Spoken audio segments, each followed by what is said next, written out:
আমরা পৌঁছবার আগেই ধর্মতলা পুরো ভর্তি হয়ে যায়। গ্রাম গ্রামান্তর থেকে আসা মানুষ, জেলা থেকে আসা মানুষ তারা ভর্তি করে দেয়।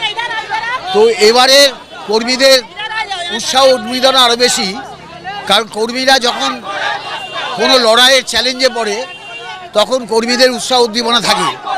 এবছরের 21শে জুলাই 1993 21শে জুলাইয়ের সাথে একটা মিল আছে, যে 1993 21শে জুলাইও গণতান্ত্রিক অধিকার রক্ষার লড়াই ছিল। এই মুহূর্তে ভারতবর্ষে আবার নতুন করে গণতান্ত্রিক অধিকার রক্ষার লড়াই হয়েছে এবং পশ্চিমবঙ্গে তো আরও বেশি করে হচ্ছে। সামনে বছর পশ্চিমবঙ্গের নির্বাচন, ভারতীয় জনতা পার্টি বা দিল্লির ফ্যাসিস্ট সরকার তারা নানা রকম কায়দা কানুন করে মানুষের গণতান্ত্রিক অধিকারকে হরণ করতে চাইছে। ফলে এবারে তৃণমূল কংগ্রেস কর্মীদের কাছে, জাতীয়তাবাদী কর্মীদের কাছে অনেক চ্যালেঞ্জ। মমতা ব্যানার্জি ইতিমধ্যেই লড়াইয়ের বার্তা দিয়েছেন। আজকে কর্মীদের এবং জাতীয়তাবাদী মানুষের আগ্রহ যে তিনি আজকে নতুন করে কি বার্তা দেন।